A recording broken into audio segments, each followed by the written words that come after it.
حضرت جلیل مانک پوری کا نام جلیل حسن تھا. 20 برس کی عمر میں امیر مینائی کے شاگرد ہوئے. عرصہ دراز تک دفتر امیر اللغات کے سیکرٹری رہے. پھر اپنے استاد کے ساتھ دکن گئے اور وہیں رہنے لگے. حکومت آصفیہ نے آپ کو فصاحت جنگ کا خطاب دیا. سلطان وقت کے استاد مقرر ہوئے. آپ کا مجموعہ کلام تاج سخن کے نام سے شائع ہوا ہے. جلیل کی شاعری پر امیر مینائی کے اثرات نمایاں نظر آتے ہیں.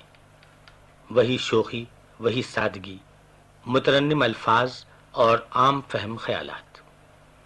اکثر اخلاقی اور ناصحانہ مضامین کو انہوں نے غزل کے پیرائے میں بیان کیا ہے. کہیں کہیں صوفیانہ باتیں بھی کہی ہیں، مگر ان کا مزاج مجموعی طور پر تغزل کا مزاج ہے. نعتیں بھی بڑے میٹھے لہجے میں کہی ہیں. ایک نعت سماعت فرمائیے. سرکار دو عالم کی بارگاہ میں حضرت جلیل مانک پوری کا ہدیہ عقیدت. محمد قبلہ ہر دو جہاں ہے، کعبہ جاں ہے.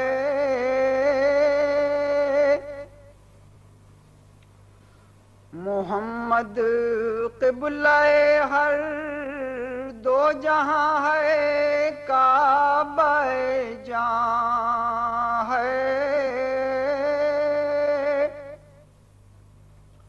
انی سے بے کساں ہے، چارہ ساز درد منداں ہے.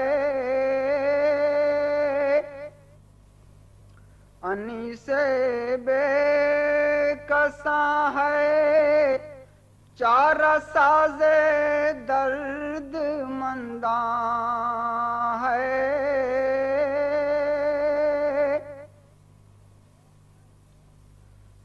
زہے تقدیر امت کی کہ وہ پیارا نبی پایا.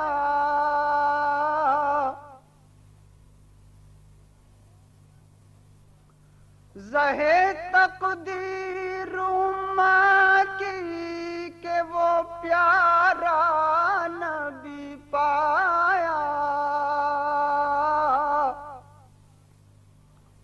یتیموں کا جو وارث ہے، جو مل جائے غریباں ہے.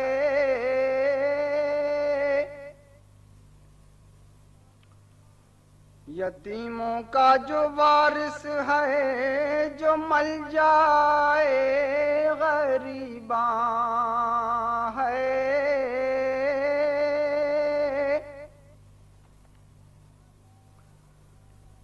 خیال مصطفیٰ کو لے کے جاتا ہوں میں محشر میں.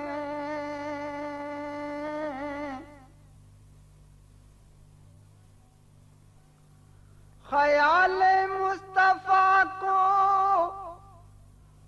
لے کے جاتا ہوں میں محشر میں.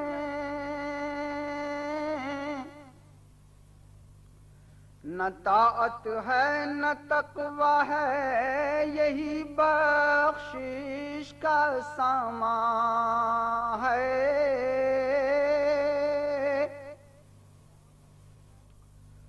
نہ طاعت ہے نہ تقویٰ ہے، یہی بخشش کا سامان ہے.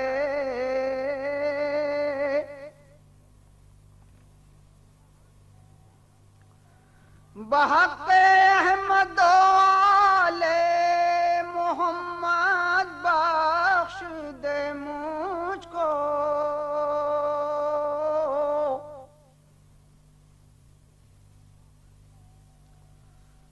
بحق احمد و آل محمد بخش دے مجھ کو.